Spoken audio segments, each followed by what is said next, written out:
Llevé el móvil averiado de mi nuera a reparar, pero el técnico que lo arregló me llamó aparte y me susurró: cancele las tarjetas, cambie las contraseñas y huya inmediatamente. Cuando le pregunté qué estaba pasando, giró el móvil en mi dirección, y lo que me mostró me heló la sangre. Pero antes de continuar, asegúrese de estar ya suscrito al canal y escriba en los comentarios desde dónde está viendo este video. Nos encanta saber hasta dónde están llegando nuestras historias. Mi nombre es Teresa, tengo 65 años, y hasta hace 3 días creía que tenía una vida perfectamente normal. Vivo en una casa cómoda en Madrid con mi esposo Ricardo, de 67 años. Somos jubilados desde hace poco. Yo era profesora de historia y él ingeniero. Tenemos un único hijo, Alejandro, casado hace 5 años con Sofía. Nuestra nuera siempre me pareció una joven encantadora, licenciada en administración, inteligente, guapa, trabajaba en una empresa de consultoría financiera. Alejandro la conoció en una fiesta de amigos en común y se casaron en menos de un año. A veces pensaba que era un poco distante, pero lo atribuía al estrés del trabajo y a su personalidad más reservada. Todo comenzó el miércoles pasado cuando Sofía vino a visitarnos sola, algo inusual, ya que ella y Alejandro normalmente venían juntos los fines de semana. Llegó agitada diciendo que tenía un problema con el móvil. La pantalla estaba completamente rota, y preguntó si conocía algún lugar fiable para repararlo. Rompí el móvil sin querer, y necesito que funcione hoy mismo para una reunión importante mañana. Alejandro está de viaje y no tengo idea de dónde llevarlo, explicó. Por coincidencia, yo había llevado mi móvil a reparar la semana pasada a una pequeña tienda en el centro de la ciudad. El dueño, Jesús, a quien todos llamamos Chuy, era hijo de una antigua colega del instituto donde yo enseñaba. Me ofrecía llevarle su aparato. Sería perfecto, Teresa. Me salvarías la vida, dijo Sofía entregándome el móvil. La contraseña es 28000218, nuestro aniversario de bodas. Tengo que correr a la oficina ahora. ¿Puedo pasar a recogerlo por la noche? Acepté. Claro. Tomé el móvil y conduje hasta la tienda de Chuy. El local era pequeño, encajado entre una farmacia y una panadería, con un cartel discreto: Reparaciones Express. Cuando entré, Chuy estaba inclinado sobre una mesa llena de herramientas minúsculas y aparatos electrónicos desarmados. Doña Teresa, qué gusto verla de nuevo, me saludó con una sonrisa.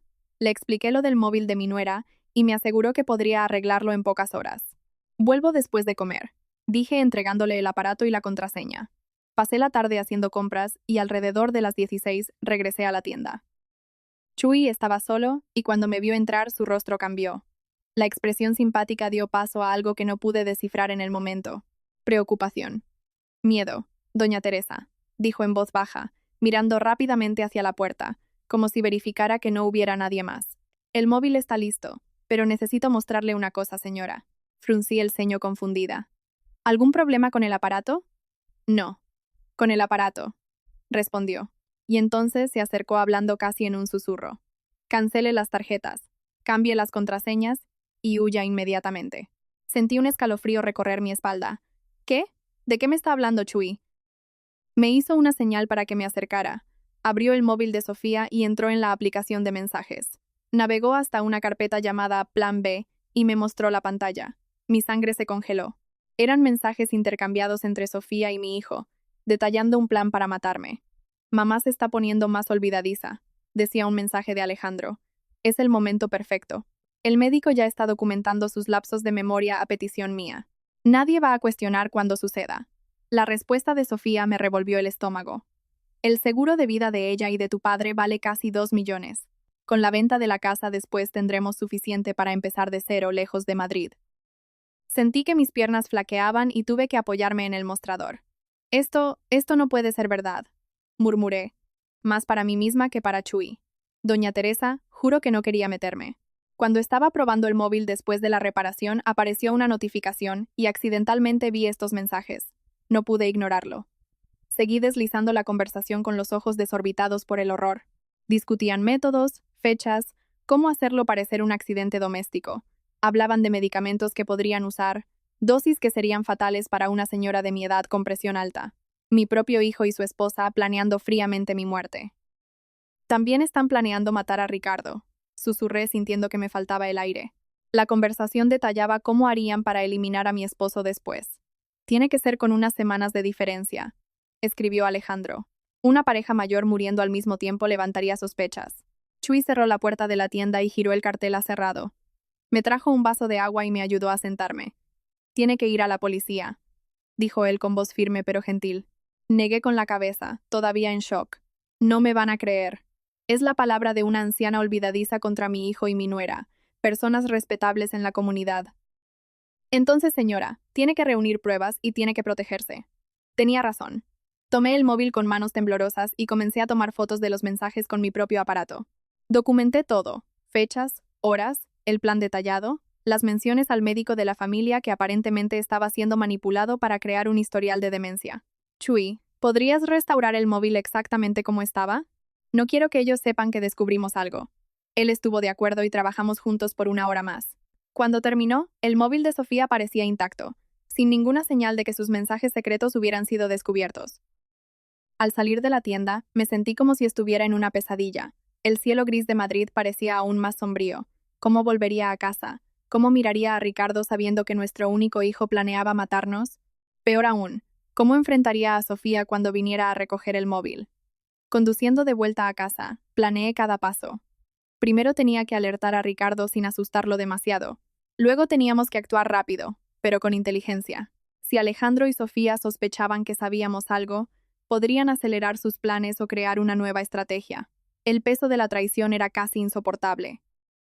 Mi hijo, al que llevé en mi vientre, al que amamanté, al que ayudé con los deberes, al que consolé cuando terminó su primer noviazgo, planeaba mi muerte por dinero.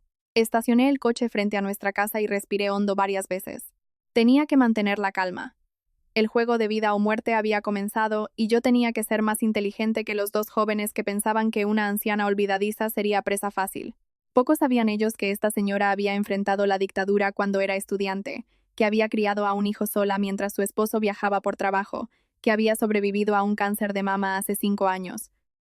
Si pensaban que iba a caer sin luchar, estaban muy equivocados. Salí del coche sosteniendo el móvil de Sofía como si fuera una bomba a punto de explotar. Entré en casa, donde mi vida nunca más sería la misma. Ricardo estaba en el salón viendo las noticias como hacía todas las tardes. Su rostro familiar, con el cabello gris y las gafas de lectura en la punta de la nariz, me dio un instante de normalidad en medio del caos que se había instalado en mi vida. ¿Pudiste resolver lo del móvil de Sofía?, preguntó distraídamente sin quitar los ojos de la televisión. Tragué saliva. Sí, está arreglado. Tenía que contárselo, pero no sabía cómo empezar. ¿Cómo le dices a tu esposo de 40 años que tu único hijo los quiere muertos a los dos? Ricardo, le llamé, mi voz más firme de lo que esperaba. Necesito mostrarte algo. Es grave. Algo en mi tono debió alarmarlo porque inmediatamente apagó la televisión y me miró con atención. ¿Qué pasó, Teresa? Me senté a su lado y le mostré las fotos que había tomado de los mensajes. Observé su rostro mientras leía, la confusión inicial, seguida por la incredulidad, luego el horror, y finalmente, un dolor tan profundo que pensé que se derrumbaría allí mismo. No, susurró él con la voz ahogada. Debe haber algún error, Alejandro, jamás. Yo tampoco quería creerlo, respondí sosteniendo sus manos temblorosas. Pero son ellos, Ricardo. Es el número de Alejandro, es la forma en que escribe. Y Sofía respondiendo desde su móvil, que está aquí conmigo. Ricardo cerró los ojos, respiró hondo varias veces. Cuando los abrió de nuevo, vi algo que rara vez presenciaba: determinación absoluta. ¿Qué vamos a hacer?, preguntó. Le expliqué mi plan inicial: documentar todo, verificar nuestras cuentas bancarias, cambiar contraseñas, cancelar tarjetas compartidas, investigar qué médico estaría involucrado en esto. Teníamos que actuar como si nada hubiera cambiado, mientras secretamente reuníamos pruebas suficientes para confrontarlos o, si era necesario, llevarlo todo a la policía. Sofía vendrá a recoger el móvil esta noche, avisé. Tenemos que actuar con normalidad. ¿Cómo? La voz de Ricardo falló. ¿Cómo voy a mirarla sabiendo que? ¿Qué? De la misma forma que he enseñado a adolescentes a fingir interés en historia medieval por 30 años, intenté bromear, pero la sonrisa salió débil. Un paso a la vez. Ricardo, nuestra vida depende de esto. Pasamos la siguiente hora revisando cuentas bancarias en línea. Descubrimos algo perturbador. Pequeñas sumas habían sido transferidas regularmente de nuestra cuenta conjunta a una cuenta desconocida en los últimos 3 meses. Valores lo suficientemente bajos como para no levantar sospechas: 200 euros aquí, 300 euros allá, pero que sumaban casi 10.000 euros. Alejandro tiene acceso a nuestras cuentas, murmuró Ricardo. Le dimos un poder el año pasado, ¿recuerdas? Por si algo nos pasaba. La ironía era amarga. Confiamos tanto en él que prácticamente le entregamos las herramientas para nuestra propia destrucción. Cambiamos todas las contraseñas, cancelamos 2 tarjetas de crédito que Alejandro tenía como adicionales y llamamos al banco solicitando el bloqueo de cualquier transacción superior a 1.000 euros sin autorización presencial. ¿Y qué hay del médico?, preguntó Ricardo. El doctor Pablo nos atendía desde hacía más de 15 años. Era un amigo. Almorzaba ocasionalmente en nuestra casa. La idea de que pudiera estar falsificando informes médicos a petición de mi hijo era casi tan dolorosa como la traición de Alejandro. Voy a programar una consulta mañana, decidí sola. Quiero ver qué dice sobre mi memoria. A las 19 sonó el timbre. Ricardo y yo nos miramos tensos. Él apretó mi mano. Una promesa silenciosa de que seguiríamos nuestro plan. Abrí la puerta forzando una sonrisa. Sofía estaba guapa como siempre, con su cabello castaño impecablemente arreglado y ropa elegante. Esa apariencia cuidada ahora me parecía una máscara perfecta para ocultar la monstruosidad que había debajo. Teresa, disculpa venir tan tarde. ¿Cómo te fue con el técnico? Todo bien, respondí entregándole el móvil. Chuy hizo un gran trabajo. La pantalla está como nueva. Ella encendió el aparato. Verificó rápidamente y sonrió. Perfecto. ¿Cuánto fue? Déjame pagar. No te preocupes, ya lo arreglé todo. Fue una cortesía suya. Ni cobró porque soy clienta antigua. Sofía dudó por un momento, un leve fruncido de cejas que antes no habría notado. ¿Estaría preocupada de que el técnico hubiera visto algo? ¿Estás segura? No quería incomodar. ¿Qué va, hija? ¿Quieres pasar? Ricardo está viendo la tele. Íbamos a tomar un té. Ay, no puedo hoy. Tengo una presentación mañana temprano y aún necesito revisar algunos datos. Noté cómo evitó mirarme directamente mientras hablaba. Una mentirosa hábil, pero ahora que sabía qué buscar, las pequeñas señales estaban ahí. Entiendo. ¿Cuándo regresa Alejandro del viaje? Mañana por la noche, respondió rápidamente. Otra mentira. Por los mensajes, Alejandro no estaba de viaje.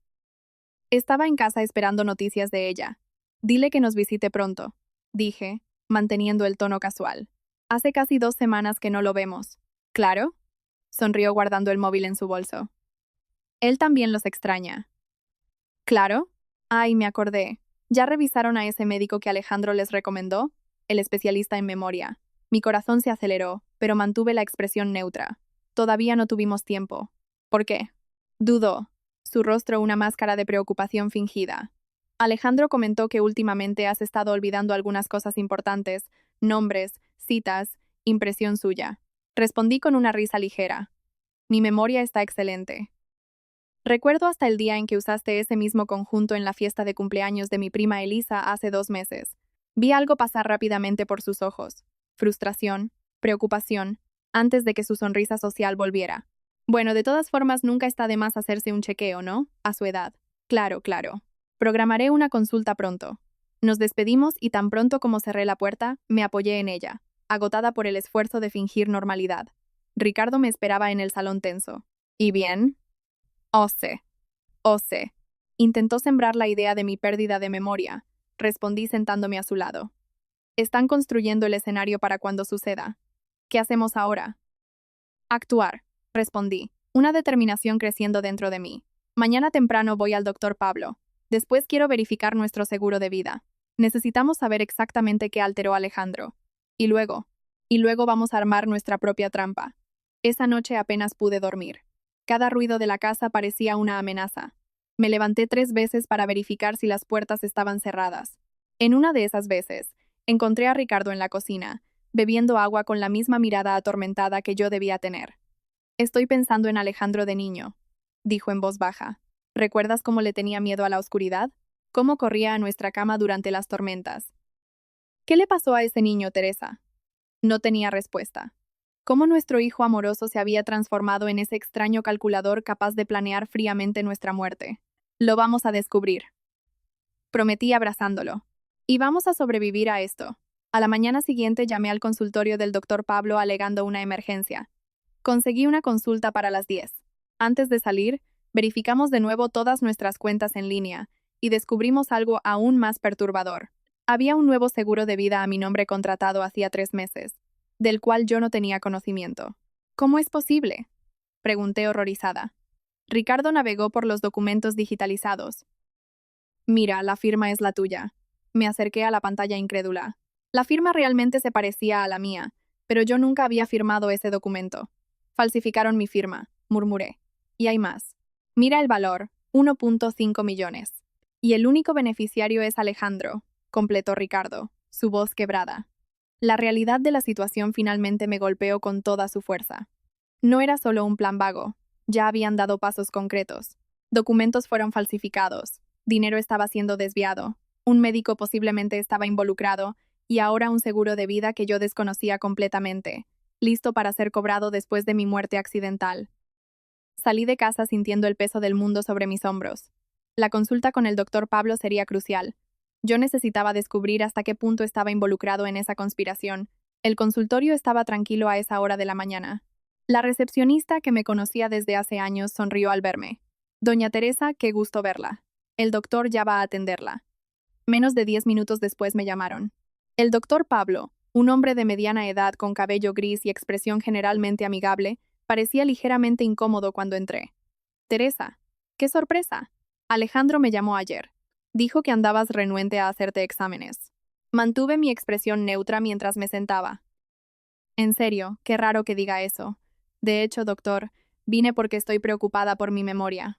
El médico asintió como si confirmara algo que ya sabía. Sí. Alejandro mencionó algunos episodios preocupantes. Olvidos. Confusión. Curioso, respondí con calma, porque no recuerdo haber tenido ningún problema así. El doctor Pablo dudó por un momento. Bueno, Teresa, a veces el paciente no percibe sus propios lapsos.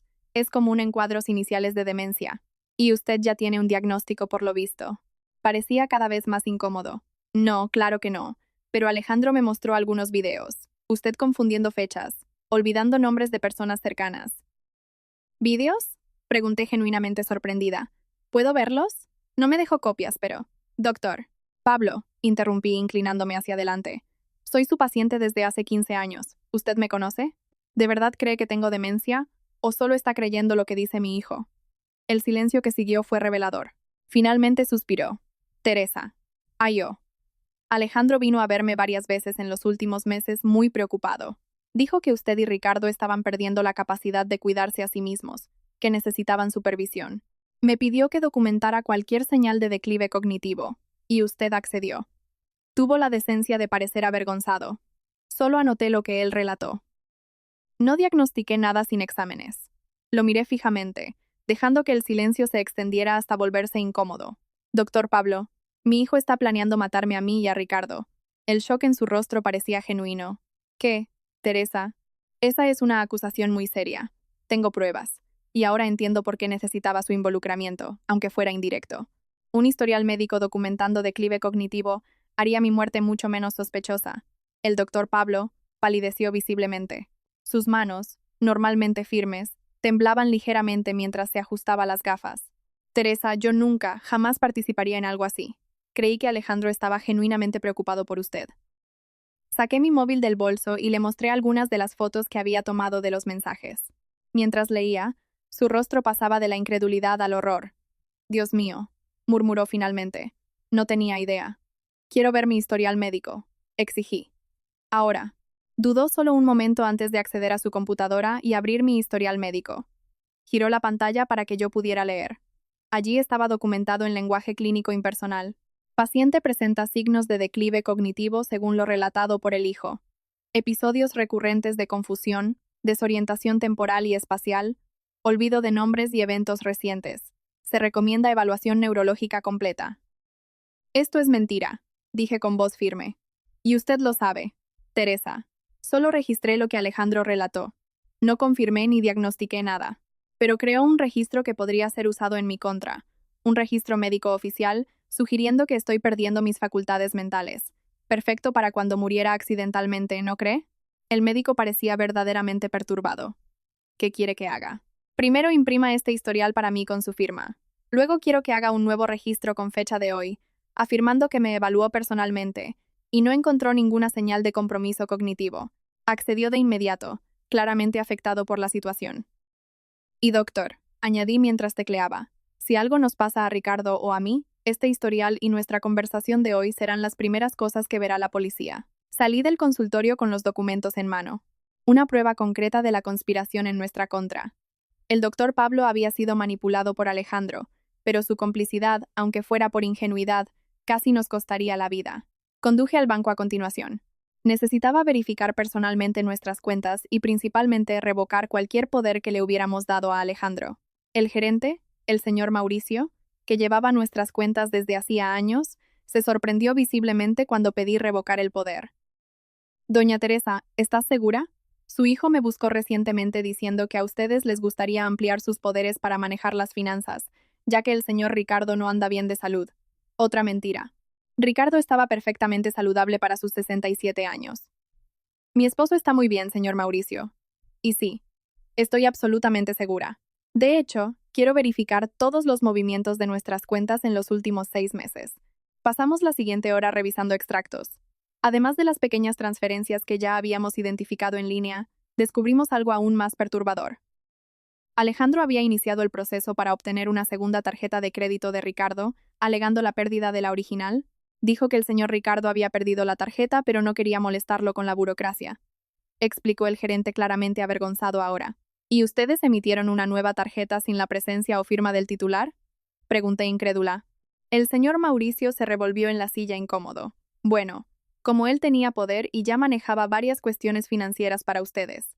Respiré hondo, conteniendo la rabia. Cancele esa tarjeta inmediatamente y bloquee cualquier intento futuro de emisión sin nuestra presencia física. Cuando salí del banco me sentí simultáneamente aliviada por haber interrumpido otro aspecto del plan y aterrorizada por la extensión de la trama. Alejandro había preparado meticulosamente el terreno, creando un escenario donde nuestra muerte parecería natural y él tendría control total sobre nuestros bienes. En el camino a casa, mi móvil sonó. Era él. Mi corazón se disparó, pero contesté con la voz más normal posible.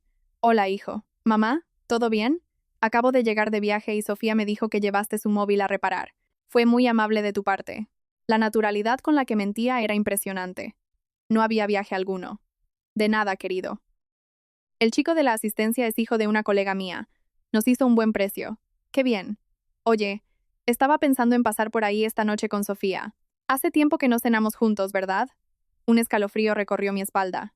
¿Por qué ese súbito interés en visitarnos? ¿Habrían notado algo? ¿El médico habría llamado a Alejandro después de mi visita? Claro, respondí manteniendo la voz firme. Vengan. Sí, hago esa lasaña que te gusta. Perfecto. Ah, y mamá, ¿fuiste al médico que te recomendé? Sofía dijo que todavía no habían ido. De hecho, fui al doctor Pablo esta mañana. Un breve silencio. ¿Fuiste? ¿Y qué te dijo? ¿Qué? Nada del otro mundo. Hizo algunas pruebas sencillas. Dijo que estoy perfectamente bien para mi edad. Otro silencio más largo esta vez. Ah, bueno, qué bien entonces. Pero tal vez sea bueno buscar una segunda opinión, ¿sabes? A veces el doctor Pablo es muy conservador con los diagnósticos. Veremos, hijo. ¿Nos vemos por la noche entonces? Sí, sobre las 19. Hasta más tarde. Cuando colgué, mis manos temblaban. La conversación aparentemente inocente estaba cargada de subtextos amenazantes. Alejandro claramente esperaba que el doctor Pablo me hubiera declarado con algún tipo de compromiso cognitivo y se desestabilizó cuando supo que no fue el caso, y ahora quería cenar con nosotros esta noche. ¿Por qué? Para observar mi comportamiento, para verificar si demostraba alguna sospecha o algo peor. Llegué a casa y encontré a Ricardo, en el salón rodeado de papeles. Levantó la vista ansioso. ¿Cómo te fue? ¿El médico está involucrado? Le expliqué todo. Cómo Alejandro había manipulado al doctor Pablo para crear un falso historial médico, cómo obtuvo acceso a nuestras cuentas bancarias, cómo falsificó documentos del seguro de vida, y acaba de llamarme, concluí. Él y Sofía quieren cenar aquí esta noche. Ricardo palideció. ¿Crees que sospechan que descubrimos algo? No estoy segura, pero se perturbó claramente cuando supo que fui al doctor Pablo y que el médico no encontró nada malo conmigo. Nos miramos. La misma pregunta silenciosa flotando entre nosotros. ¿Qué podrían intentar Alejandro y Sofía durante esa cena? No podemos comer ni beber nada que traigan, dijo Ricardo finalmente, y uno de nosotros debe estar siempre atento observando lo que hacen. Estuve de acuerdo. Necesitamos grabar esa cena de alguna forma. Si dicen algo incriminatorio. Ricardo asintió y fue a buscar su antigua grabadora digital que usaba para registrar reuniones cuando aún trabajaba. Probamos el aparato verificando si aún funcionaba y dónde podríamos esconderlo en el comedor. Pasé la tarde preparando la lasaña que prometí. aunque la idea de sentarme a la mesa con dos personas que planeaban matarnos me hacía sentir físicamente mal. Cada vez que pensaba en los mensajes, en la frialdad calculadora con la que nuestro propio hijo discutía nuestra muerte, sentía un dolor que ninguna palabra podría describir. ¿Cómo llegamos a este punto? Le pregunté a Ricardo mientras preparábamos la mesa para la cena. ¿En qué nos equivocamos con él? Ricardo negó con la cabeza, sus ojos mostrando el mismo dolor que yo sentía. No lo sé, Teresa. Pensé que conocíamos a nuestro hijo. A las 19 en punto sonó el timbre. Ricardo y yo intercambiamos una última mirada de confirmación. La grabadora estaba escondida debajo de la mesa funcionando. Nuestra estrategia era simple: actuar con naturalidad, observar cada movimiento suyo y, si era posible, provocar algún desliz que pudiéramos documentar. Abrí la puerta con una sonrisa ensayada. Alejandro y Sofía estaban allí, él sosteniendo una botella de vino tinto y ella, una caja de bombones que sabían que eran mis favoritos. «¿Mamá?», exclamó Alejandro abrazándome con entusiasmo. El contacto físico que antes me daba confort, ahora me daba escalofríos. ¿Cómo podía abrazarme sabiendo que planeaba matarme? «Qué ganas de verte», continuó entregándome la botella. «Trajimos un vino especial para hoy». «Ah, gracias, querido», respondí analizando discretamente la etiqueta. Era una cosecha cara, una que normalmente me impresionaría. Ahora solo me hacía preguntar si estaría adulterada. Ricardo los recibió en el salón, su sonrisa tan forzada como la mía. Les ofrecía agua, café o zumo, cualquier cosa menos el vino que trajeron. «Todavía no, mamá», dijo Alejandro sentándose cómodamente en el sofá. «Vamos a guardar el vino para acompañar la cena». Hablamos de trivialidades por casi media hora. El trabajo de ellos, el clima, noticias locales. La surrealista normalidad de la situación me daba náuseas. Observé cómo Alejandro ocasionalmente intercambiaba miradas con Sofía, cómo ella estaba atenta a cada movimiento mío, cómo él dirigía preguntas aparentemente inocentes sobre mi rutina, mis medicamentos, mis dificultades recientes. «Entonces, mamá», dijo finalmente inclinándose hacia adelante, «¿cómo fue exactamente la consulta con el doctor Pablo hoy? ¿Hizo exámenes? ¿Pidió alguna prueba específica?» Mantuve mi expresión neutra. Fue una consulta normal. No vio nada preocupante. «Extraño», murmuró Alejandro frunciendo el ceño. Me había dicho que sospechaba algo más serio. Quizás Alzheimer inicial. «¿En serio?», pregunté levantando las cejas en falsa sorpresa. «¿Cuándo te dijo eso?» Alejandro se dio cuenta del desliz. «Ah, la semana pasada cuando lo llamé para hablar sobre esos episodios que noté». «¿Qué serían esos, hijo?» «No recuerdo haber tenido ningún problema». Una sonrisa condescendiente apareció en su rostro. «¿Ves? Es exactamente eso lo que nos preocupa. ¿No te acuerdas? La semana pasada olvidaste el nombre de doña Iracema, nuestra vecina de hace 20 años. Luego dejaste la estufa encendida por horas. Nada de eso había sucedido. Eran mentiras fabricadas para construir la narrativa de mi supuesta demencia». «Curioso», respondí con calma. «Hablé con doña Iracema ayer mismo, llamándola por su nombre, y no uso la estufa desde hace días. He preferido el microondas últimamente». La sonrisa de Alejandro vaciló por un instante. «Cenamos», intervino Ricardo levantándose. «La lasaña de Teresa huele de maravilla». En la mesa el teatro continuó. Serví la lasaña mientras Ricardo discretamente intercambiaba las copas de vino. Habíamos acordado. Tomaríamos el vino que trajeron. Fingiríamos servirnos, pero en realidad beberíamos de otra botella que dejamos previamente abierta en la cocina. «Un brindis», propuso Alejandro levantando su copa. «Por la familia y la salud». Levantamos nuestras copas y fingimos beber. Observé atentamente cuando Alejandro y Sofía tomaron sus propios tragos. Bebían con normalidad, sin dudar. Tal vez el vino no estaba adulterado después de todo. «Teresa», dijo Sofía poniendo su copa en la mesa. «Alejandro y yo hemos estado conversando. Nos preocupa que vivan solos en esta casa tan grande». «Es verdad», agregó Alejandro. «Especialmente considerando estos episodios recientes. Pensamos que tal vez sería mejor que se mudaran a un lugar más pequeño, más fácil de mantener. O tal vez podríamos venir a vivir aquí con ustedes por un tiempo». Sentí a Ricardo tensarse a mi lado. Era eso. Querían mudarse a nuestra casa, estar más cerca para ejecutar el plan. «Qué amables de su parte», respondí manteniendo la voz firme. «Pero estamos perfectamente bien, ¿verdad, Ricardo?» «Absolutamente», estuvo de acuerdo él. «De hecho, hasta estamos pensando en viajar pronto, tal vez una temporada en la costa, en Cancún». Vi a Alejandro y Sofía intercambiar una mirada rápida. «¿Viaje? ¿Ahora?», cuestionó Alejandro. «No creo que sea una buena idea, papá. ¿Y los médicos de mamá y tus exámenes de rutina?» «Todo excelente», respondí por Ricardo. «Podemos viajar tranquilamente. Sofía sonrió, pero sus ojos permanecieron fríos. ¿Necesitan ayuda para planear ese viaje? ¿Puedo buscar hoteles? ¿Paquetes? No será necesario, corté. Ya nos ocupamos de todo. La cena transcurrió con esa tensión subyacente. En cada pregunta aparentemente inocente, reconocía la verdadera intención detrás. Estaban evaluando nuestro estado mental, tratando de establecer control, buscando maneras de acercarse físicamente a nosotros. Cuando serví el postre, un flan que hice con cuidado frente a Ricardo, Alejandro retomó el asunto. Estuve hablando con un abogado, dijo casualmente, sobre poderes más amplios. ¿Saben cómo es para emergencias? ¿Qué tipo de emergencias? Preguntó Ricardo con la voz controlada. Bueno, si uno de ustedes necesita ser hospitalizado, o si, ya sabes, las cosas empeoran con la memoria de mamá. El abogado sugirió un poder pleno que me daría autoridad para tomar decisiones médicas y financieras por ustedes. Miré a mi hijo estudiando su rostro, ese mismo rostro que besé de bebé, que consolé de niño, que fotografié orgullosa en su graduación. ¿Cómo se había transformado en la máscara de un extraño calculador? No será necesario, hijo, dije finalmente. Ya actualizamos todos nuestros documentos recientemente.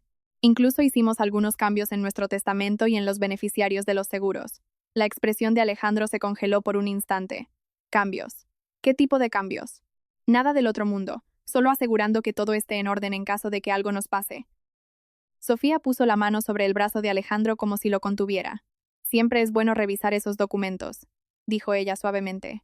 ¿Consultaron a un abogado? El doctor Mauricio, el que tú recomendaste, mintió Ricardo con naturalidad impresionante. Fue muy útil. No existía ningún doctor Mauricio, pero la mentira alcanzó su objetivo. Ambos parecieron momentáneamente desestabilizados. A las 22, Alejandro miró el reloj y anunció que tenían que irse. Mañana trabajo temprano, justificó. Pero yo sabía el verdadero motivo. Necesitaban recalcular sus planes. Después de muchos abrazos falsos y promesas vacías de visitarnos más a menudo, finalmente se fueron. Tan pronto como se cerró la puerta, Ricardo y yo nos desplomamos en el sofá, agotados físicamente por el esfuerzo de mantener las apariencias. ¿Están sospechando?, susurró Ricardo. Se dieron cuenta de que algo cambió. Estuve de acuerdo, levantándome para tomar la grabadora. Rebobinamos la grabación escuchando de nuevo toda la conversación. Las implicaciones eran claras. Alejandro y Sofía aún estaban decididos a seguir con el plan, pero nuestros movimientos recientes, la consulta médica, los cambios bancarios, la mención al testamento los habían vuelto cautelosos. Van a intentar algo pronto, dijo Ricardo. No pueden esperar mucho más ahora que empezamos a tomar medidas de protección. Necesitamos más pruebas concretas, dije. La grabación ayuda, pero aún no es suficiente para la policía. ¿Y si intentáramos que confesaran, confrontarlos directamente? Negué con la cabeza, demasiado arriesgado. Lo negarían todo y se volverían más vigilantes. Esa noche verificamos todos los cerrojos 3 veces antes de acostarnos. Aún así, dormí con un teléfono al lado de la cama y una silla apoyada en la puerta del dormitorio. Precauciones que jamás imaginé necesitar tomar contra mi propio hijo. A la mañana siguiente, me desperté sobresaltada por el sonido de un coche estacionando. Corrí a la ventana y vi a Sofía saliendo de su camioneta negra sola a las 8 de la mañana de un día laborable cuando debería estar en el trabajo. Ricardo. Llamé urgentemente. Sofía está aquí.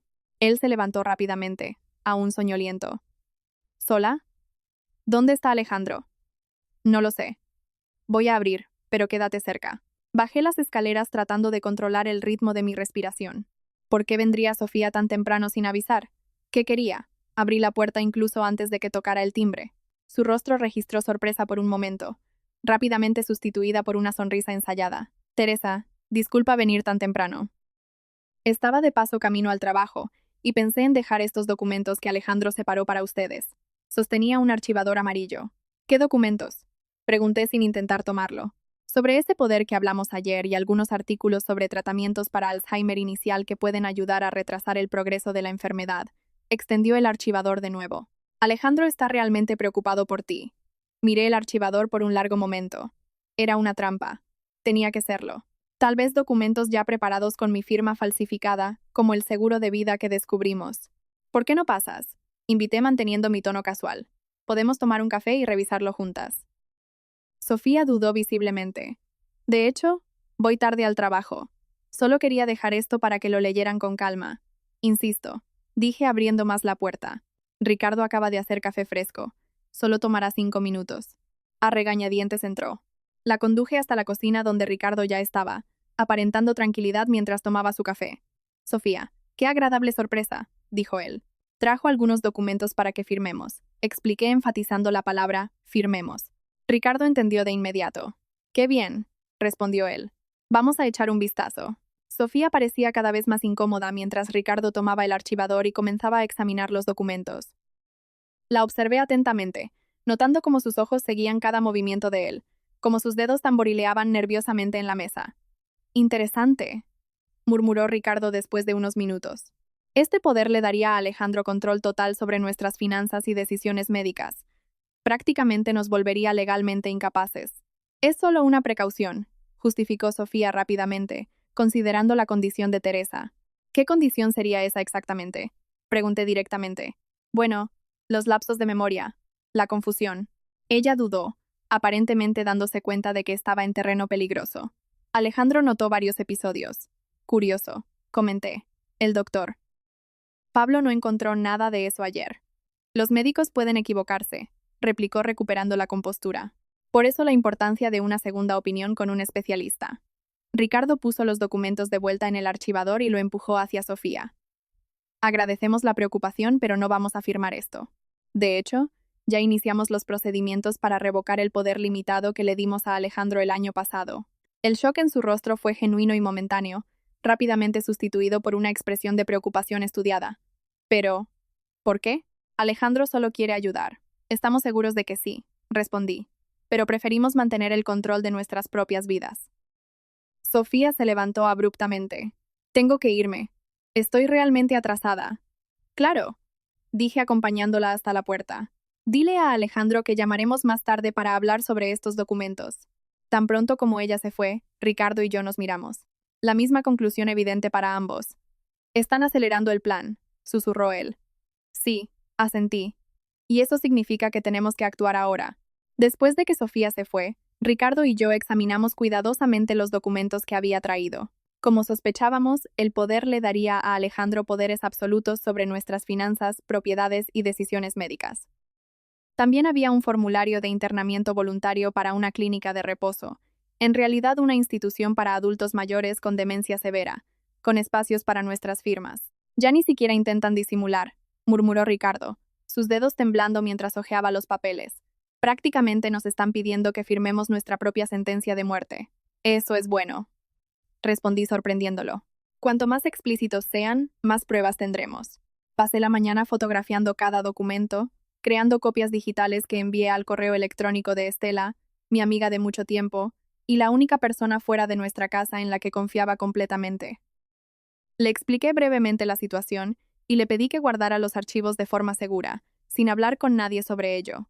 ¿Qué hacemos ahora?, preguntó Ricardo cuando terminé. Necesitamos un plan. Claramente están avanzando. La visita sorpresa de Sofía. Estos documentos. No podemos esperar más. Decidimos que era hora de buscar ayuda profesional.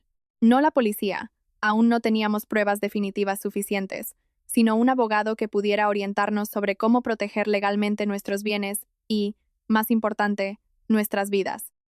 Elegimos a una abogada que no conocíamos anteriormente y que no tenía ninguna conexión con Alejandro, la doctora Lucía Méndez, especialista en Derecho Familiar y Penal. Conseguimos programar una consulta para esa misma tarde.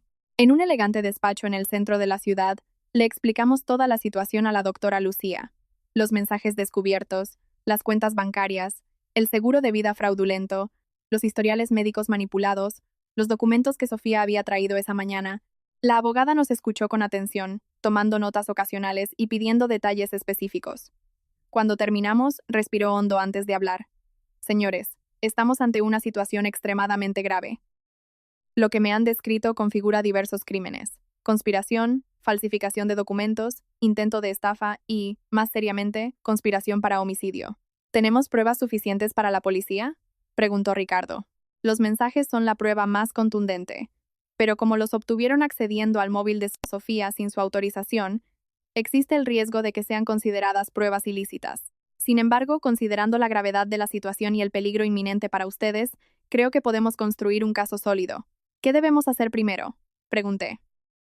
Inmediatamente vamos a preparar documentos legales revocando cualquier poder existente y bloqueando la posibilidad de nuevos poderes sin la presencia de un abogado independiente.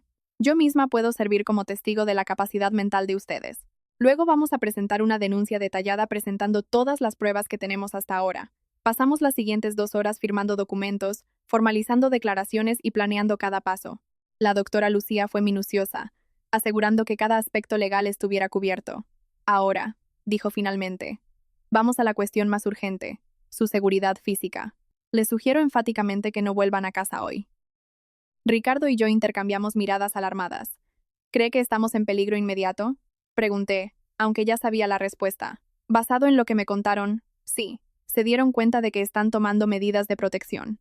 La visita sorpresa de Sofía esta mañana sugiere urgencia de su parte. Si yo fuera ustedes, pasaría unos días en un hotel usando un nombre diferente hasta que podamos obtener una orden de protección.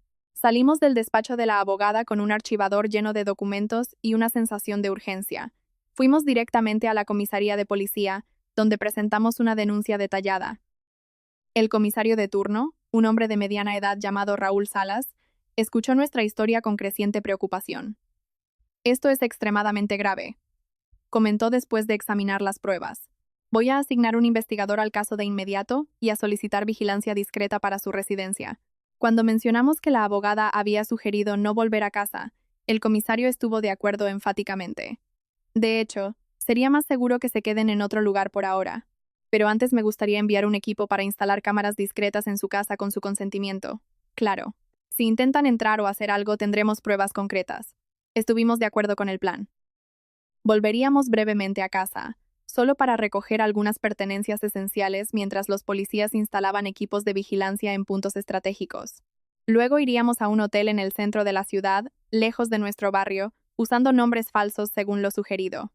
Durante el camino de vuelta, Ricardo permaneció en silencio mirando por la ventana del taxi. Cuando estábamos casi llegando, finalmente habló. Nunca imaginé que llegaría el día en que le tendría miedo a mi propio hijo. Apreté su mano. No había palabras que pudieran aliviar ese dolor. Nuestra casa vista desde fuera parecía extrañamente normal. Las mismas ventanas, el mismo jardín que cultivábamos desde hacía años, el mismo buzón que Alejandro había pintado de adolescente. Era difícil creer que ese lugar que representaba seguridad y familia se había convertido en el escenario de una conspiración contra nuestras vidas. Los policías de Paisano llegaron discretamente en un coche común. Entraron por la puerta trasera y trabajaron rápidamente instalando pequeñas cámaras en lugares estratégicos: salón, cocina, pasillos, entradas. Explicaron que las imágenes serían transmitidas directamente a la comisaría y monitoreadas 24 horas al día. Mientras tanto, Ricardo y yo recogimos lo esencial: ropa para unos días, medicamentos, documentos importantes. Evité mirar las fotografías familiares en la pared, los objetos que contaban la historia de nuestra vida juntos. Cada recuerdo ahora estaba contaminado por la traición. Estamos listos, anunció el policía responsable de la instalación. Las cámaras son prácticamente invisibles a simple vista, pero capturan todo con alta definición. Si alguien entra, lo sabremos. Me entregó una pequeña tarjeta con un número de teléfono. Esta es una línea directa para nuestro equipo. Cualquier emergencia, llamen inmediatamente. Cuando estábamos a punto de salir, mi móvil sonó. Era Alejandro. Miré al policía que asintió, indicando que debía contestar con normalidad. Hola, respondí tratando de sonar natural. Mamá, ¿dónde están? Pasé por su casa y nadie contestó. Mi corazón se aceleró. Había ido a nuestra casa mientras estábamos fuera. ¿Por qué? Estamos de compras en el centro comercial. Mentí. Necesitábamos algunas cosas. Ah, entiendo. Es que me preocupé. Nunca salen sin avisar. La falsedad en su voz me daba náuseas. Fue una decisión de último momento. Ya estamos volviendo a casa. Perfecto. Porque tengo una sorpresa para ustedes. Los estoy esperando aquí. Me congelé. Estaba en nuestra casa en ese mismo momento. ¿Una sorpresa? Pregunté manteniendo la voz firme. Sí, traje ese vino que les gusta.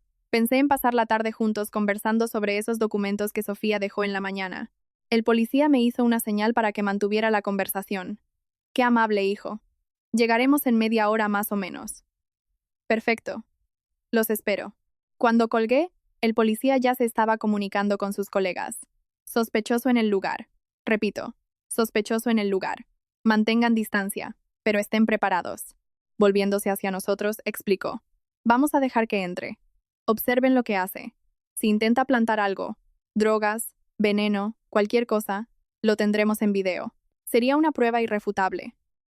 El plan tenía sentido, pero la idea de Alejandro deambulando por nuestra casa, posiblemente preparando alguna trampa, me aterrorizaba.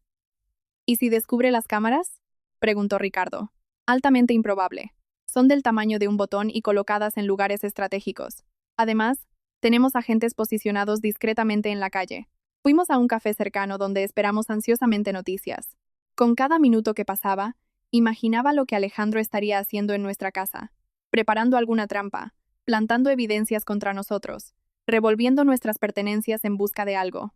Después de 40 minutos que parecieron una eternidad, el policía recibió una llamada. Escuchó atentamente, haciendo gestos afirmativos con la cabeza. Salió, informó al colgar. Y tenemos algo interesante en las grabaciones. Volvimos rápidamente a la comisaría, donde nos llevaron a una sala con varios monitores. El comisario Salas ya estaba allí viendo la grabación de las cámaras instaladas en nuestra casa. Señores Pérez, nos saludó gravemente. Creo que deberían ver esto. En la pantalla vimos a Alejandro entrando en la cocina con 2 bolsas de plástico. Miró a su alrededor, verificó que estaba solo, y entonces comenzó a actuar de forma metódica. Sacó varios envases de medicamentos de las bolsas y los puso en nuestro botiquín, mezclándolos con los nuestros. Luego abrió una botella de vino, probablemente la sorpresa que mencionó, y añadió algún tipo de polvo blanco, mezclando cuidadosamente antes de volver a poner el corcho. Finalmente sacó de su bolsillo un pequeño dispositivo electrónico que no reconocimos y lo instaló discretamente debajo de la mesa de la cocina.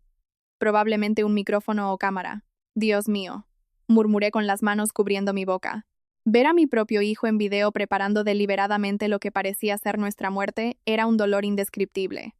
Ahora tenemos pruebas más que suficientes, dijo el comisario. Voy a emitir órdenes de arresto para Alejandro Pérez y Sofía Pérez de inmediato. ¿Qué? ¿Qué puso en nuestro botiquín? Preguntó Ricardo con la voz temblorosa. Necesitamos analizarlo, pero por la apariencia son medicamentos controlados, posiblemente en dosis elevadas. La sustancia que añadió al vino también será analizada, pero apostaría por algún tipo de sedante potente. El comisario puso la mano en mi hombro. Señora Pérez, sé que esto es extremadamente doloroso, pero necesito que entienda. Su hijo estaba intentando matarlos activamente hoy, si hubieran vuelto a casa y tomado ese vino. No pude contener las lágrimas. La realidad de la situación finalmente me golpeó con toda su fuerza. No eran solo mensajes de texto o documentos sospechosos.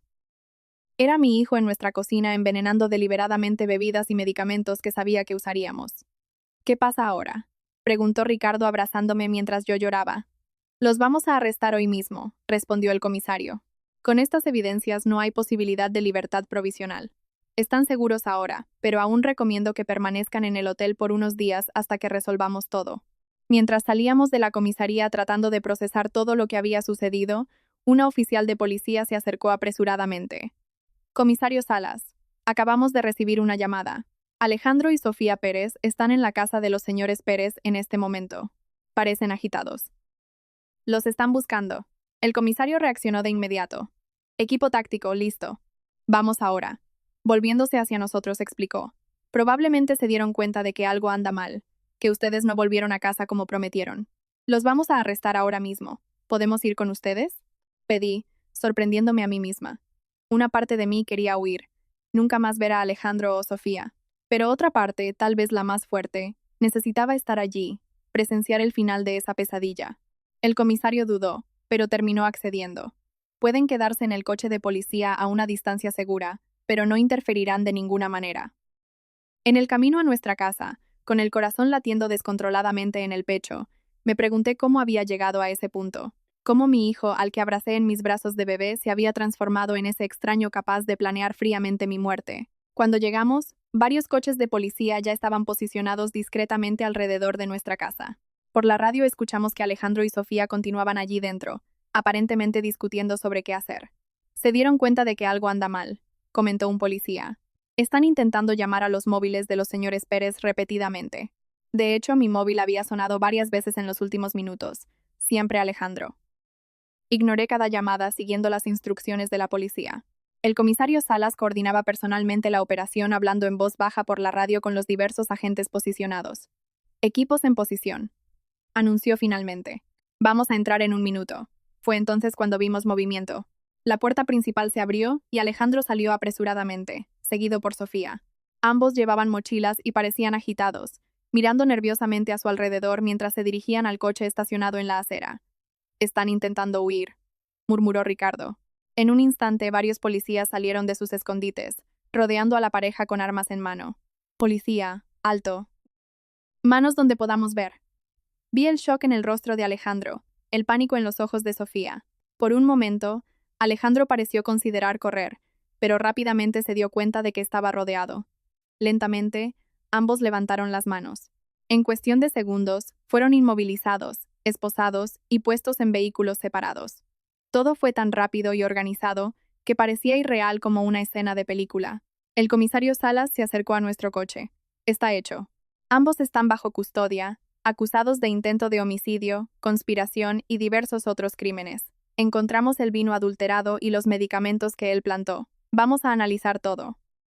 Miré por la ventana del coche policial y vi a mi hijo siendo llevado, esposado, en el asiento trasero de una patrulla. Nuestras miradas se cruzaron por un breve momento. No vi remordimiento en sus ojos, solo rabia y quizás sorpresa por haber sido atrapado. En ese momento, una sensación extraña me dominó. No era alivio, no era venganza satisfecha, era solo un vacío profundo, como si algo fundamental hubiera sido arrancado de mí. Volvimos a la comisaría donde prestamos más declaraciones formales. Los policías habían encontrado en las mochilas de Alejandro y Sofía diversos artículos incriminatorios. Los medicamentos originales de los envases que él había plantado en nuestra casa, más dosis del polvo que puso en el vino, billetes de avión al extranjero con fecha para el día siguiente y una considerable cantidad de dinero en efectivo. Estaban listos para huir, explicó el comisario. Probablemente se dieron cuenta de que algo andaba mal, que ustedes no volvieron a casa como prometieron. El plan era claramente dejar el vino envenenado, esperar que ustedes lo consumieran y huir antes de que los cuerpos fueran encontrados. Ricardo sostuvo mi mano con fuerza mientras escuchábamos. Cada nuevo detalle era como un cuchillo atravesando mi corazón. Pueden verlo si quieren, ofreció el comisario después de finalizar los trámites burocráticos. Están en celdas separadas esperando el traslado. Ricardo negó con la cabeza. Todavía no estaba listo y yo lo respeté. Pero algo dentro de mí necesitaba mirar a los ojos de mi hijo una última vez. Quiero ver a Alejandro, dije sorprendiéndonos a todos, incluso a mí misma. El comisario me condujo por un pasillo largo y frío hasta una sala pequeña con una mesa y 2 sillas. Lo traeremos aquí. Estaremos observando por el cristal, y si siente cualquier incomodidad, solo tiene que levantar la mano y lo interrumpimos de inmediato. Asentí sentándome con la espalda recta y las manos cruzadas sobre la mesa para disimular su temblor.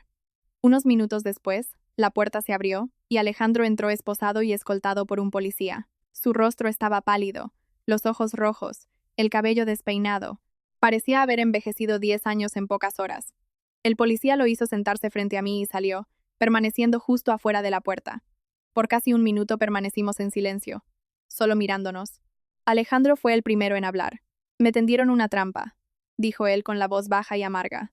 Todo esto es un gran malentendido. No me mientas, respondí con calma. No, ahora se acabó. Alejandro desvió la mirada, su mandíbula tensa. ¿Qué quieres que diga? Quiero saber por qué. ¿Por qué tu propio padre y yo? ¿Qué hicimos para merecer esto? Alejandro soltó una risa sin humor. Ustedes no lo entenderían. Intenta explicarme. Tengo todo el tiempo del mundo ahora. Me miró fijamente de nuevo, algo frío y calculador en sus ojos que nunca había notado antes. Dinero, mamá. Siempre fue por dinero. Ustedes tienen tanto. La casa, las jubilaciones, las inversiones, los seguros. ¿Y qué hacen con todo eso? Nada. Viviendo sus viditas mediocres, ahorrando cada céntimo como si fueran a vivir para siempre. Sentí el golpe de sus palabras, pero mantuve la compostura. ¿Y eso justifica matarnos? Fue idea de Sofía al principio, admitió él como si eso lo absolviera de alguna forma. Ella trabaja en finanzas, se dio cuenta de cuánto valían ustedes y estaba cansada de esperar. ¿Por qué esperar décadas por una herencia? Decía, cuando podemos empezar nuestra verdadera vida ahora. ¿Y tú estuviste de acuerdo así, tan fácilmente? Se encogió de hombros. No fue de inmediato, pero ella me convenció de que sería mejor para todos. Ustedes ya estaban viejos. Eventualmente empezarían a tener problemas de salud, sufrirían. Sería un favor. De hecho, la frialdad con la que hablaba me helaba la sangre. Este no era el hijo que yo conocía o pensaba conocer. Un favor, repetí lentamente. Envenenar a tus propios padres sería un favor. No sería doloroso, respondió como si eso importara. Simplemente se dormirían y no despertarían. sin sufrimiento, como el vino que preparaste hoy. Alejandro se quedó en silencio por un momento. ¿Cómo se enteraron? Fueron los mensajes en el móvil de Sofía, ¿verdad? Ese técnico idiota. Sí, fueron los mensajes, pero incluso sin ellos, nos habríamos dado cuenta eventualmente. No fuiste tan listo como pensabas, hijo. Se revolvió en la silla, las esposas tintineando. ¿Y ahora? ¿Vas a testificar contra tu propio hijo? ¿A mandarme a prisión? Ibas a hacer que pareciera un accidente. Nadie sufriría.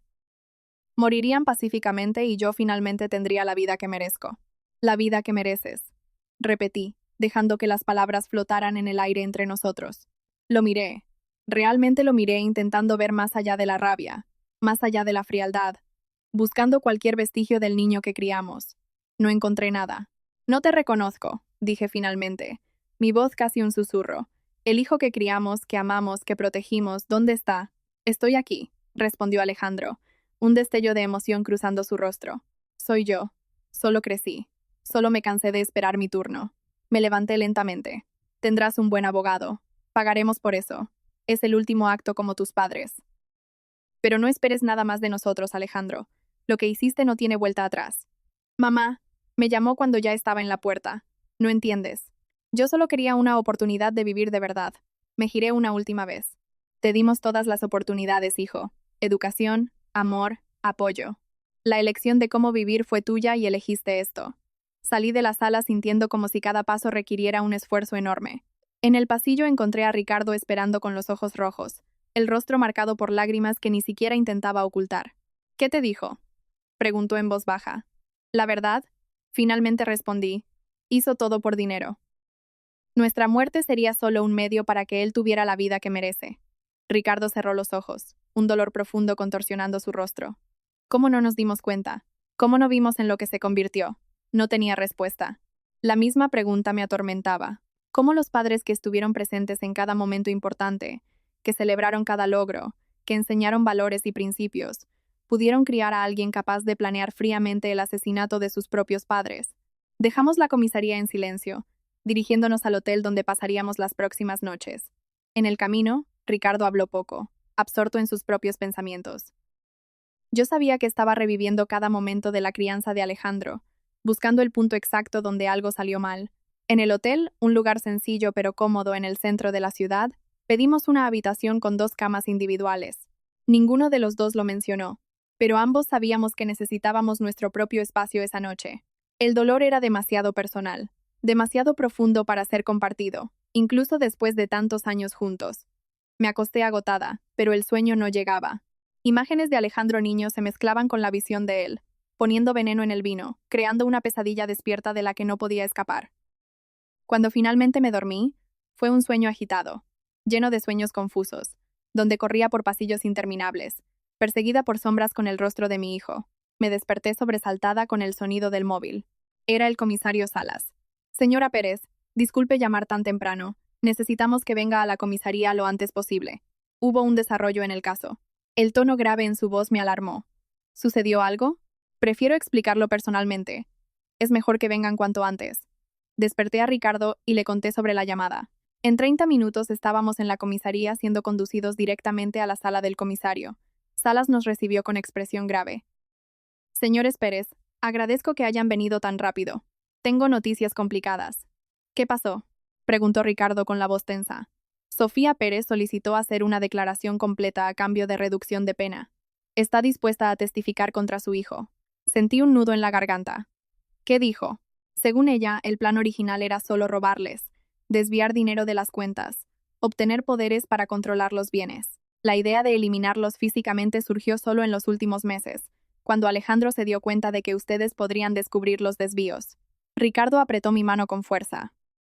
También afirma, continúa el comisario, que Alejandro también estaba planeando matarla a ella después de que ustedes estuvieran muertos y él tuviera acceso a todo el dinero. La revelación cayó como una bomba. Mi hijo planeaba matar a su propia esposa, susurré. Según ella, sí. Encontró mensajes de él con otra mujer, discutiendo cómo se dividiría el dinero después de que el problema Sofía fuera resuelto. Cerré los ojos, tratando de absorber esa nueva capa de horror. No bastaba con planear nuestra muerte. Alejandro estaba dispuesto a eliminar a cualquiera que se interpusiera entre él y el dinero. Hay más, dijo Salas, su tono aún más grave. Analizamos el polvo que puso en el vino. Es una mezcla de sedantes potentes y una sustancia llamada adelfa, extremadamente tóxica, causa paro cardíaco, y encontramos evidencias de que ya había intentado antes. ¿Cómo es eso?, preguntó Ricardo. Muestras de su cabello, señora Pérez, revelaron rastros de la misma sustancia, probablemente administrada en pequeñas dosis para simular problemas de salud naturales. Eso explicaría los lapsos de memoria que él alegaba que usted tenía. No eran lapsos, eran síntomas de envenenamiento gradual. La sala pareció girar a mi alrededor. Agarré el borde de la mesa para estabilizarme mientras la cruel realidad me golpeaba. Mi hijo ya había comenzado a envenenarme lenta, metódicamente. ¿Por cuánto tiempo?, logré preguntar. Es difícil precisar, pero por lo que indican las muestras, al menos 3 meses. 3 meses. Repasé mentalmente las pequeñas señales que había ignorado. Dolores de cabeza más frecuentes, momentos de mareo, noches de insomnio. Lo atribuí todo al estrés, a la edad, nunca imaginando que estaba siendo lentamente envenenada por mi propio hijo. ¿Y el señor Ricardo?, preguntó el comisario volviéndose hacia mi esposo. Me siento bien, respondió él confundido. Aún así, recomendamos exámenes toxicológicos. Si la señora fue blanco, es posible que él también haya comenzado a actuar contra usted. Dejamos la comisaría aún más afectados que antes. La idea de que Alejandro no solo planeaba matarnos, sino que ya había iniciado el proceso, era insoportable. Cada comida que compartimos en los últimos meses, cada taza de café que él gentilmente preparó, cada medicamento que me recordó tomar, todo podía haber sido parte de su plan macabro. Vamos al hospital ahora mismo, insistió Ricardo. Necesitamos verificar si hay daños permanentes. En el hospital fuimos atendidos con prioridad después de explicar la situación. Los médicos realizaron una batería de exámenes, recolectaron muestras de sangre y cabello, y nos internaron para observación por 24 horas. Los resultados cuando llegaron confirmaron las sospechas. Yo tenía niveles detectables de adelfa en el organismo, aunque no lo suficiente para causar daños permanentes. Ricardo estaba limpio, sugiriendo que Alejandro se había enfocado en mí primero, probablemente porque como mujer con historial de problemas de salud, tuve cáncer de mama años atrás, mi muerte parecería menos sospechosa. Tuvo suerte, señora, explicó el médico. El envenenamiento gradual fue interrumpido antes de que causara daños irreversibles. Con el tratamiento adecuado y tiempo, su cuerpo eliminará completamente la toxina. Suerte. Era una palabra extraña para describir la situación. Tuve suerte porque descubrí que mi hijo me estaba envenenando antes de que consiguiera matarme. En los días siguientes, el caso ganó proporciones que nunca imaginamos. La historia del hijo que planeó asesinar a sus padres por herencia atrajo la atención de los medios nacionales. Reporteros rodeaban el hotel donde estábamos hospedados. Llamaban constantemente. Intentaban de todas las formas obtener una declaración nuestra. Rechazamos todas las entrevistas, todas las apariciones. Nuestro dolor era demasiado profundo, demasiado personal para ser transformado en espectáculo público.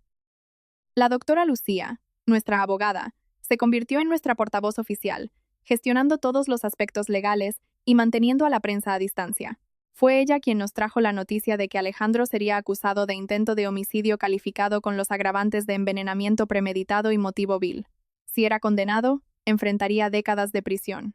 Una semana después del arresto de Alejandro y Sofía, finalmente nos sentimos seguros para volver a casa. La policía había retirado todo el equipo de vigilancia, pero instaló un sistema de alarma conectado directamente a la comisaría. Solo por precaución, como dijo el comisario Salas. Entrar de nuevo en esa casa fue una de las cosas más difíciles que he hecho. Cada habitación guardaba recuerdos, algunos hermosos, otros ahora contaminados por el conocimiento de lo que Alejandro se había convertido.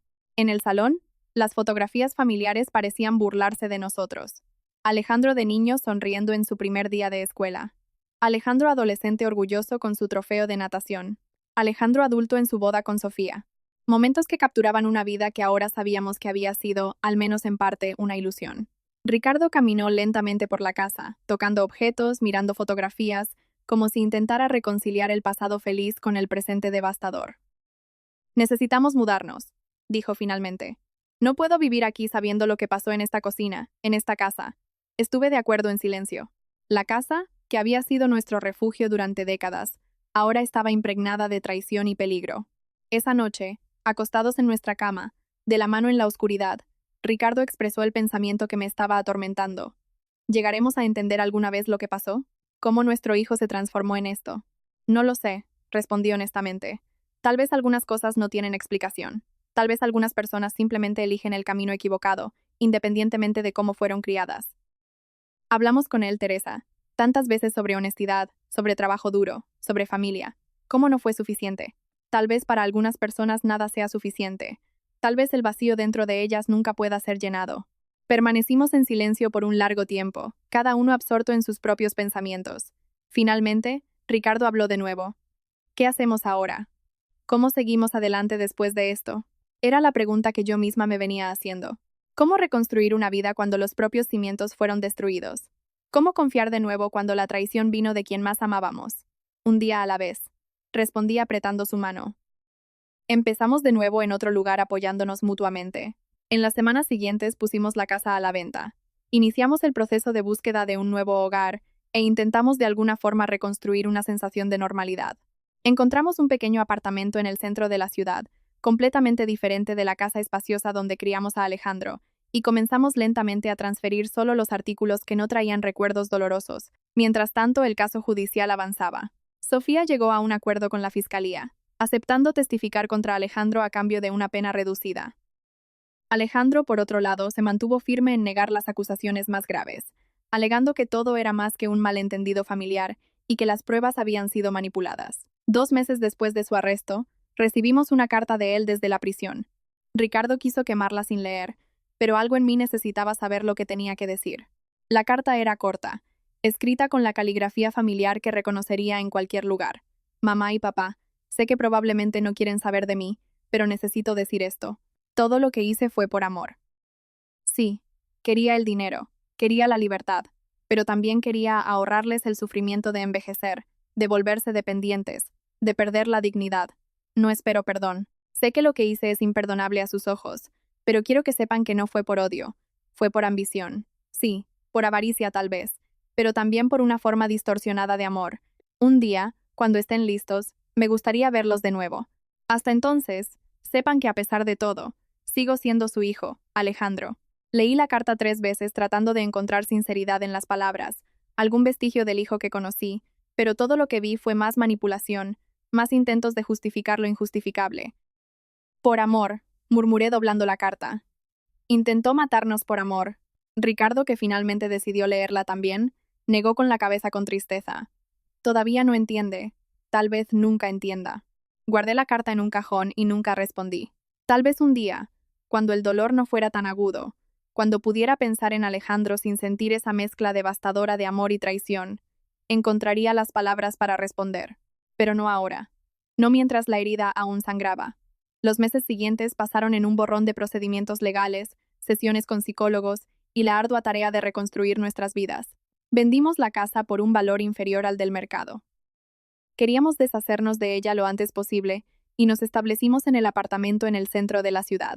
Era más pequeño, más sencillo, pero no cargaba el peso de los recuerdos dolorosos. El juicio de Alejandro estaba programado para comenzar en 3 meses. La fiscalía tenía un caso sólido con pruebas abundantes.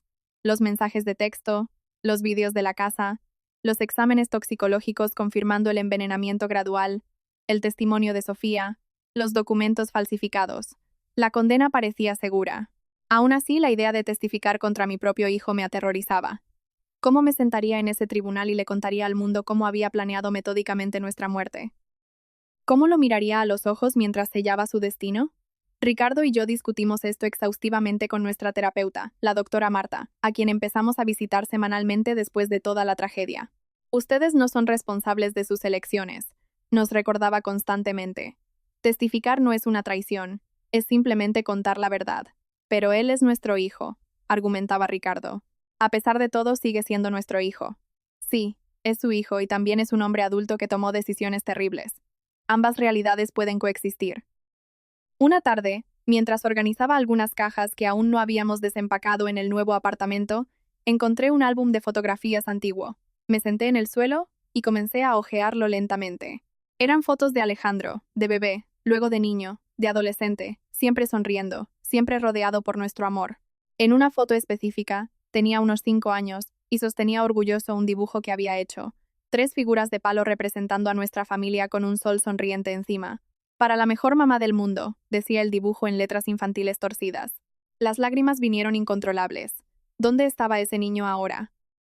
¿En qué momento esa criatura amorosa se transformó en alguien capaz de planear la muerte de sus propios padres? Ricardo me encontró así, llorando sobre el álbum abierto. Sin decir una palabra, se sentó a mi lado y me abrazó. Nos quedamos allí, ambos llorando por la pérdida del hijo que amábamos, no por su muerte física, sino por la muerte de lo que creíamos que era. La semana siguiente recibimos una visita inesperada. Estela, mi amiga de la biblioteca que me había ayudado a documentar las pruebas contra Alejandro, trajo consigo un archivador con recortes de periódicos antiguos. Teresa, Ricardo, comenzó excitada. Encontré algo que necesitan ver. Los recortes eran de un pequeño periódico de una ciudad en el sur del país, con fecha de 5 años atrás. Los titulares gritaban: adulto mayor muere en circunstancias misteriosas. Sobrina hereda fortuna tras muerte de tío. Policía investiga muerte sospechosa, pero archiva caso por falta de pruebas. ¿Qué es esto?, pregunté confundida. Mira la foto. Estela señaló la imagen de una joven siendo entrevistada. Era Sofía, algunos años más joven, pero inconfundiblemente ella. Antes de llamarse Sofía Silva y mudarse a Madrid, era conocida como Carolina Santos en este pequeño pueblo, y el hombre que murió misteriosamente era su tío, que la crió después de la muerte de sus padres. Ricardo tomó los recortes leyendo rápidamente. Ella heredó todo. La policía sospechó de envenenamiento, pero no pudo obtener pruebas concluyentes. Exactamente, confirmó Estela. ¿Y sabes cuál era la sustancia sospechosa? Adelfa. Respondí sintiendo un escalofrío recorrer mi espalda. Estela asintió gravemente. El mismo veneno que encontraron en tu organismo, Teresa, el mismo que Alejandro puso en el vino. La implicación era clara y devastadora. Sofía no era solo cómplice de Alejandro. Probablemente era la autora intelectual, la persona que trajo la idea, que enseñó la técnica, que ya había hecho esto antes. ¿Por qué nos estás mostrando esto ahora?, preguntó Ricardo. Porque su acuerdo con la fiscalía está casi finalizado, explicó Estela. Ella va a pasar solo unos años en prisión a cambio de su testimonio contra Alejandro. No es justo, ¿no? Cuando ella probablemente ya mató antes. Llevamos el descubrimiento a la doctora Lucía, nuestra abogada, que inmediatamente se puso en contacto con el fiscal del caso. Las investigaciones fueron reabiertas tanto sobre la muerte del tío de Sofía como sobre posibles otros casos similares en su pasado. En cuestión de semanas, el acuerdo de Sofía estaba en suspenso, y ella enfrentaba acusaciones adicionales. La policía encontró en su apartamento un diario detallando no solo el plan para matarnos, sino también anotaciones sobre la muerte del tío y planes para eliminar a Alejandro después de conseguir acceso a nuestro dinero. El panorama que emergió era aún más sombrío de lo que imaginábamos. Sofía era una sociópata calculadora que había engañado a Alejandro, manipulándolo para que planeara nuestra muerte. Ella lo había usado como herramienta, con la intención de deshacerse de él tan pronto como consiguiera lo que quería. Alejandro, al enterarse de esto durante una audiencia preliminar, colapsó. Según su abogado, finalmente se dio cuenta de la extensión de la manipulación que había sufrido, aunque esto no lo eximía de su culpa por participar activamente en el plan. Fue en ese momento que tomamos una decisión difícil. Visitaríamos a Alejandro en prisión, no por perdón o reconciliación.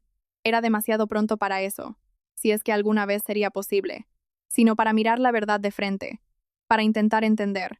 La penitenciaría era un lugar frío y opresivo. Seguimos a un guardia por pasillos grises hasta una pequeña sala de visitas donde esperamos en silencio tenso. Cuando la puerta se abrió y Alejandro entró, esposado y vistiendo el uniforme naranja de presidiario, mi corazón se encogió. Había perdido peso. Su rostro estaba pálido, con ojeras profundas.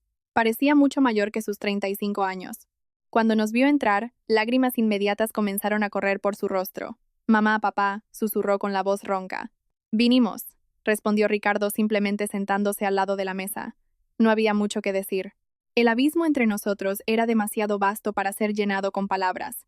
Pero estar allí, ofrecer ese pequeño confort humano parecía importante, no solo para Alejandro, sino también para nosotros. Lo siento mucho, dijo él finalmente. Por todo. Sé que no significa nada después de lo que hice, pero tengo que decirlo. ¿Por qué intentaste suicidarte?, pregunté directamente. Miró sus propias manos vendadas, porque finalmente entendí la magnitud de lo que hice. No solo el plan, las mentiras, la manipulación, sino cuánto los lastimé, cuánto destruí, y me di cuenta de que nunca podría arreglarlo. Por primera vez desde que todo sucedió, vi algo en sus ojos que parecía genuino. No manipulación, no autocompasión, sino comprensión real del dolor que había causado. Tienes razón, dijo Ricardo, su voz gentil pero firme. Algunas cosas no se pueden arreglar, pero eso no significa que debas rendirte. ¿Por qué? ¿Qué me queda? Lue. La vida, respondí simplemente. Imperfecta. Difícil dentro de estas paredes por muchos años, pero aún así vida, la oportunidad de tal vez un día hacer algo bueno con ella. Estuvimos solo media hora. No prometimos volver regularmente ni ofrecimos perdón fácil. Solo nos despedimos, dejando en el aire la posibilidad, aunque tenue, de algún tipo de relación futura. En el camino de vuelta a casa, Ricardo y yo permanecimos en silencio por un largo tiempo, procesando la visita, las emociones conflictivas que suscitó. ¿Fue lo correcto? Preguntó él finalmente. No sé si existe una cosa correcta en situaciones como esta, respondí. Solo sé que no me arrepiento de haber ido. 4 años después de descubrir la conspiración contra nuestras vidas, Ricardo y yo celebramos 45 años de casados. Decidimos no hacer nada grandioso, solo una cena tranquila en casa con los pocos amigos que permanecieron a nuestro lado durante toda la tormenta. Durante la cena, mientras observaba a Ricardo contar una historia que hizo reír a todos, me di cuenta de algo importante. Éramos felices de nuevo, no de la misma forma que antes. Había cicatrices que nunca desaparecerían completamente, pero de una forma más profunda, más consciente. Habíamos enfrentado lo peor que la vida podía ofrecer y sobrevivido. Habíamos reconstruido algo del caos, encontrado significado después de la destrucción. Y tal vez lo más importante, habíamos elegido no permitir que la traición envenenara el resto de nuestras vidas. Alejandro continuaba en prisión, donde pasaría muchos años más. Después del intento de suicidio, parecía haber encontrado algún tipo de propósito. Comenzó a estudiar derecho a través de un programa para prisioneros con la idea de eventualmente ayudar a otros reclusos. Lo visitábamos ocasionalmente, no con frecuencia, pero lo suficiente para mantener una tenue conexión. Sofía cumplía su condena en una penitenciaría de máxima seguridad, rechazando cualquier contacto con nosotros. Según lo que escuchamos, continuaba negando responsabilidad por todos sus crímenes, siempre culpando a los demás. En cuanto a nosotros, aprendimos a cargar nuestra historia sin dejar que nos defina completamente. Cuando conocíamos a nuevas personas, eventualmente la verdad salía a la luz. Nuestra ciudad no era tan grande y el caso había sido notorio, pero descubrimos que la mayoría de las personas era compasiva, respetuosa con nuestro dolor. Algunas noches todavía me despierto sobresaltada, recordando ese momento en la tienda de electrónica cuando Chui giró la pantalla del móvil hacia mí y mi mundo se derrumbó. A veces Ricardo todavía tiene pesadillas donde Alejandro logra completar su plan, pero esas sombras del pasado aparecen con menos frecuencia ahora, superadas por la luz del presente, las pequeñas alegrías del día a día, los nuevos amigos, los hobbies redescubiertos, el amor que sobrevivió a lo impensable.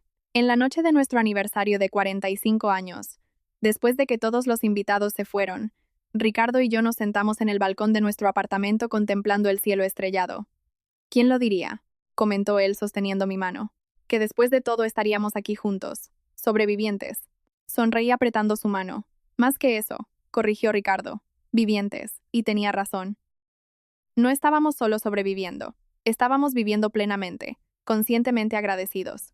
Habíamos aprendido de la manera más dura que la vida es frágil, que las relaciones más íntimas pueden esconder secretos terribles, que la traición puede venir de donde menos se espera, pero también aprendimos que la fuerza humana es extraordinaria, que es posible empezar de nuevo, incluso después de la peor devastación, que el amor, el verdadero amor, no la versión distorsionada que Alejandro alegaba sentir, puede sobrevivir incluso a las peores tormentas. 5 años después de esa tarde fatídica en la tienda de electrónica, miro hacia atrás y veo no solo la tragedia, sino también el crecimiento que vino después. No elegí este camino, no pedí este dolor, pero acepté el desafío de reconstruir, de encontrar significado, de seguir amando a pesar de todo. Y tal vez esa sea la mayor victoria, no permitir que el odio, la amargura o el miedo nos definan. Elegir todos los días la compasión, el coraje y la esperanza, aún sabiendo cuán oscuro puede ser el mundo. Chui, sin saberlo, me dio más que la oportunidad de sobrevivir físicamente esa tarde. Me dio la oportunidad de descubrir una fuerza que yo no sabía que tenía. La fuerza no solo para desentrañar una conspiración, sino para reconstruir una vida desde cero, para amar de nuevo, para confiar a pesar de las cicatrices. Y por eso estaré eternamente agradecida. Ahora, si te gustó esta historia, haz clic en suscribirse y dime en los comentarios qué parte te dejó con la boca abierta. Y no olvides hacerte miembro para tener acceso a vídeos exclusivos que no publico aquí. Te espero allí.